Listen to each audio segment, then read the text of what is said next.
Starting में हमें एक लड़की की तस्वीर दिखाई जाती है, सोला जिन, जिसके पास कई सारे अवार्ड्स हैं और ये उनकी फैमिली। तभी कोई बोलता है कि इतना अच्छा बनाया तुमने, मुझे लगता है तुम्हें जो एक्ट्रेस है उसकी जॉब छोड़ के पेस्ट्री की दुकान खोलनी चाहिए। तो वो बोलती मेरी इतनी तारीफ मत करो, ये तो बस एक हॉबी है। और वो आगे उनकी तारीफ करते हुए बोलती कि तुमने अपनी बेटी को कितने अच्छे से बड़ा किया है।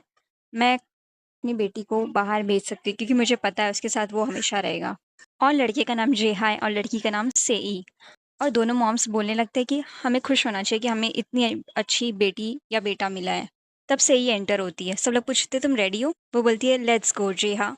और वो लोग बोलने लगते हैं कि हम लोग दोनों लाइब्रेरी जा रहे हैं, तो हम लोग आपसे बाद में मिलते हैं। अब हम लोग चलते हैं और दोनों की मॉम बोल रही हैं कितनी अच्छी बात है ना, ये दोनों साथ में पढ़ने जाते हैं। कुछ कुछ बच्चे तो बड़े होते साथ ही एक दूसरे से दूर चले जाते हैं। हमारे बच्चे कितने अच्छे दोस्त लगते हैं एक दूसरे के, पर यहाँ पर तो कुछ अलग ही हो रहा है, दोनों लड़ने लगते हैं। और तब से ही धक्का मारकर जेहा को बोलती है ओह, तो तुम एक्टिंग में अब अच्छे होते जा रहे हो हाँ। और तब जेहा बोलते हैं मैं तुम्हारे लिए भी वही कह सकता हूँ सही। और जेहा अपने रास्ते और सही अपने रास्ते में ये कहकर निकल जाते हैं कि डिनर के बारे में मत भूलना।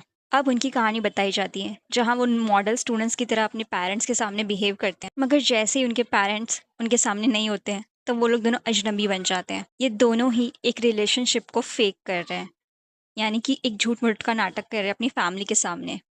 और मानवा का नाम है अवर सीक्रेट अलायंस। उनकी इस जिंदगी की शुरुआत तब हुई जब वो लोग मिले।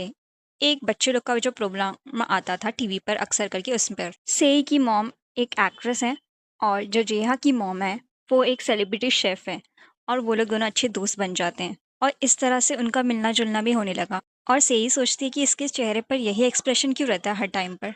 वो लोग दोनों एक दूसरे से बिल्कुल अलग थे। सेई इतनी शरारती थी कि उसे सब लोग ट्रबल मेकर बुलाते थे और जेहा दूसरी तरफ इतना शांत कि सब उसे परफेक्ट बुलाते थे।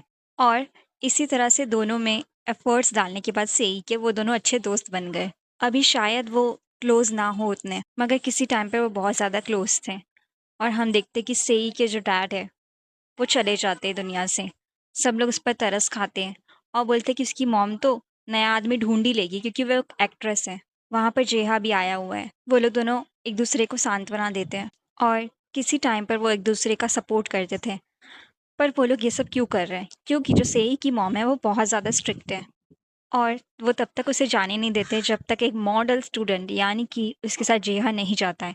और इसी तरह से जेहा के पेरेंट्स भी बहुत स्ट्रिक्ट है कि उन्हें पसंद नहीं है कि वो गेम खेले, तो इसलिए वो दोनों झूठ बोलते हैं। और ये 1 साल पहले ही हुआ है जब उन्हें अपने नोज़ी पेरेंट्स से बचना था। वो एक दिन डिसाइड करते हैं और कहते हैं कि हम लोग एक-दूसरे से मिल रहे हैं। अब आप सोचते रहेंगे सेई की लव लाइफ में उसकी मॉम इंटरफेयर क्यों कर रही हैं? और ये लड़का सेई को पसंद है। सेई उसे देखकर खुश हो जाती है। इस लड़के का नाम जिमिन वॉन है और आज भी सेई टाइम निकाल कर उससे मिलने आई है। तब वो पूछता है तुम अंदर आना चाहोगी? वो उसे पिक्चर्स दिखाता है और अपनी नई डिश के बारे में उससे राय भी लेता है। तभी वो देखती है जेहा कॉल आ रहा है। जेहा बोलता है तुम कहाँ पर हो सेई? और वो बोलती है ठीक है मैं आ रही हूँ। वो उदास होकर चली जाती है। वो लोग डिनर के लिए एक होटल में आ चुके हैं और जहाँ पर उनका रिजर्वेशन है वो वहाँ लेकर जाने लगते हैं उसके वेटर लोग। और आज से ही जिमिन की हुडी को पहनकर आ गई है यहाँ पर। और वो लोग बात करने लगते हैं आप दोनों की शादी की तैयारी कैसे चल रही है और आपकी शादी में गाना कौन गाने वाला है। और सेई अभी भी जिमिन के ख्यालों में ही है। साथ में लेडी बैठी हुई है, वो बोलती है कि मैं सोच रही थी कि हमारी शादी में कौन गाना गाएगा, अगर तुम दोनों गाओ तो। तब सेई पूछती है अपनी मॉम से क्यों लेकिन हम दोनों ही? तब वो बोलती है क्योंकि तुम दोनों कपल हो और जो शादी के गाने होते हैं वो प्यार को लेकर ही होते हैं अक्सर करके। तो अच्छा होगा ना कि कोई कपल गाए उसे। और सही बोलने लगती है तुम जोक कर रही हो ना मॉम, बस हम दोनों साथ में पढ़ते हैं। तब सही की मॉम बोलती है तुम क्या समझती हो, मुझे कुछ समझ में नहीं आता। मुझे पता है कि तुम दोनों दोस्त से बढ़कर हो और तुम इससे बार बार मिलती भी रहती हो और इतना ड्रेसअप कर कर जाती हो जेहा के लिए ही तो। और उसकी मॉम उससे विनती करने लगती है और बोलती है क्या मैं कुछ ज़्यादा ही मांग रही हूँ? क्या तुम दोनों जा नहीं रहे हो डेट पर? और सही सोचते कि मैं इन्हें कैसे समझाऊँ। अगर मैंने समझाने लगी तो इन्हें सच बताना पड़ेगा और समझ जाएंगी कि मैंने अब तक कितने झूठ बोले इनसे। मैंने हमेशा कि जेहा का नाम का सहारा लिया है जब भी मैं किसी मुसीबत में पड़ी हूँ। और तब जेहा सई को देखने लगता है और बोलता है मैम आप सही कह रही हैं, हम दोनों जाते हैं और हम दोनों एक दूसरे को डेट कर रहे हैं। हम गाएंगे आपकी शादी पर। उसकी मॉम बोलती मुझे बहुत ज़्यादा खुशी होगी। सई तुम इसे ठीक हो ना, ये तुम कर सकती हो ना? और सई सही मैसेज कर रही है कि तुमने क्या कर दिया। तब जेहा बोलता है तो सच बता दें। और फिर बाद में बोलता है तुम्हें क्या लगता है वो ऐसे मान जाएंगी? मुझे नहीं लगता ये अच्छी जगह होगी उन्हें सच बताने के लिए। और तब से ही सोचती है कि लोग बार-बार वही गलतियाँ क्यों करते हैं? मैं आज फिर वापस भूल गई और उसे गुस्सा आ रहा है। वो सोच रही है कि जी हाँ, तुम इसे सही कैसे करोगे लेकिन बाद में? जब यून को पता चलेगा कि मैंने ये किया है, तो वो बोलेगी तुम लोग दोनों कितने पागल हो। और वो सोचने लगती है कि वैसे भी लेकिन 1 साल हो गए कि मैंने ये झूठ बोला है। ऐसा तो हो ही नहीं सकता कि वो ऐसा सोचे ही ना कि हम दोनों के बीच चल रहा है कुछ। मेरी गलती है कि मैंने सोचा कि वो अभी-अभी हमें बच्चे लोग की नज़र से ही देखती हैं। और मैं सोचूँ तो जब भी मैं जेहा से मिलने जाती थी, मॉम कुछ ज़्यादा इंटरेस्टेड लगती थी, जब मुझे तैयार होता देखती थी। उसके रोंगटे खड़े होने लगते ये सब सोच के। उसकी दोस्त बोलती है, "क्या तुम ठीक हो?" तब वो बोलती है, "बिल्कुल ठीक।" और जब वो पूछती है कि तुम ऐसे ठीक कैसे करोगे? तब वो बोलता है, "जी हाँ, कि बस हमें एक बार करना है उनके लिए, बस एक बार। तुम्हारी मॉम इतनी अच्छी हैं, अब तक उन्होंने हमें किसी चीज़ के लिए कुछ कहा नहीं है कभी, तो मैं उन्हें मना नहीं कर सकता।" और वो दोनों राज़ी हो जाते हैं और वो बोलने लगती है, "देखा वो लोग कैसे मान गए? क्या हमें दोनों को डबल डेट पर जाना चाहिए?" और सही सोचती है कि मुझे थोड़ा वक़्त माँग लेना चाहिए था, सोचने के लिए। आज मैं जिहा के साथ जाकर उन्हें सब बता देती हूँ सच-सच। और वो आ चुकी है जिहा के पास में और बोलती है कि मुझे एक प्रॉब्लम है, मुझे समझ में नहीं आ रहा है। और वो थोड़ी चौकन्नी से जाती है और सोचती है कि बहुत वक़्त हो गया जब हम दोनों ने एक-दूसरे से बात किया था स्कूल में। और तब वो बोलने लगती है कि ये प्रॉब्लम ये है कि जो हम डेटिंग के बारे में बोल रहे हैं, तभी क्लास में सब चिल्लाने लगते हैं। तो ये सच था, तुम दोनों आज तक छुपा रहे थे ना हमसे? सभी को पता है कि तुम दोनों डेट कर रहे हो और सब उन लोग से पूछने लगते हैं कि तुम दोनों ने डेटिंग स्टार्ट कब की? उसके बाद भी सेई ने कई कोशिश की कि वो जेहा से बात कर सके, मगर सबकी नज़र सेई पर होती थी। और जब वो अपनी दोस्त को ये बात बताती है, तो बोलती है उसकी दोस्त कि तुम दोनों सच में ऐसे जोड़ी बनाकर खेल रहे थे? मुझे लगता है तुम दोनों को सच में डेटिंग कर लेनी चाहिए। और सेई बोलती है, क्या तुम नाराज़ हो मुझसे? क्योंकि मैंने तुम्हें पहली बार बताया है। तब वो बोलती है उसकी दोस्त कि नहीं, मुझे अच्छा लगा कि तुमने बता दिया, बस तुम्हें रेडी होने की देर थी। और सेई खुश रहती है और बोलती है कि इस वजह से तुम मुझे पसंद हो। अच्छी बात है कि हम दोनों सेम स्कूल में जाते हैं। और तब उसकी दोस्त बोलती है कि तुम दोनों के बीच में झगड़ा हुआ था, तब तुम तो अब्रॉड चली गई थी ना? तब फिर आज तुम उसके साथ में अलायंस क्यों बना रही हो?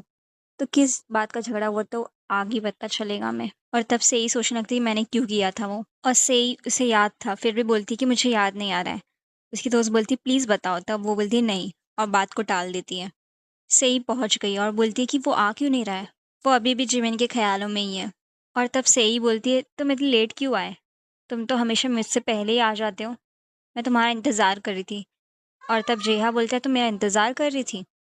और तब से ही बोलती है तुम अच्छे लड़के हो ना जेहा, और तुम्हारे पास कुछ तो होगा अंदर ज़मीर नाम का। मैं जानती हूँ चीज़ें बहुत अलग हो गई, लेकिन अच्छा नहीं होगा कि अगर हम लोग अपने पेरेंट्स को बता दें और इस सब से बच सकें।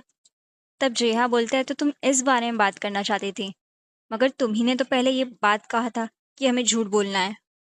और तब जेहा बोलता है कि अब तो वो हमें और ज़्यादा चिल्लाएँगे, जब हमने ये भी झूठ बोल दिया है।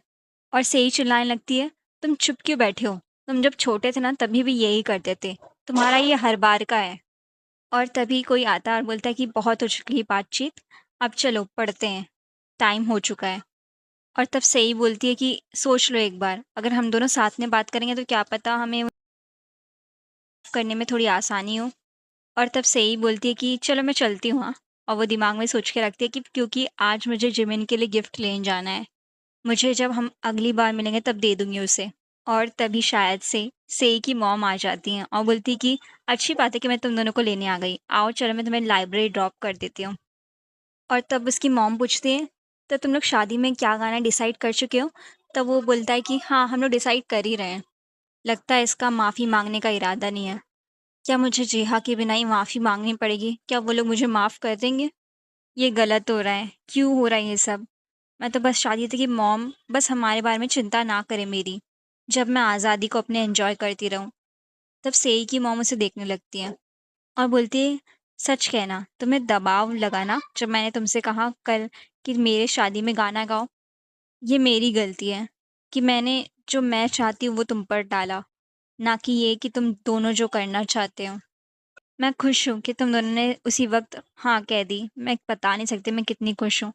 और तब से ही सोचने लगती है मुझे थोड़ा गिल्टी महसूस हो रहा है। और तब उसकी मॉम बोलती है, "अगर तुम कल कह नहीं पाए होगे, तो प्लीज़ मुझे अभी बता दो।" और तब वो सोचती है कि शायद मॉम अभी डाँटे ना उतना, इनका मूड अच्छा लग रहा है, क्या मैं बता दूँ? और वो खुश होके बताना ही चाहती होती है।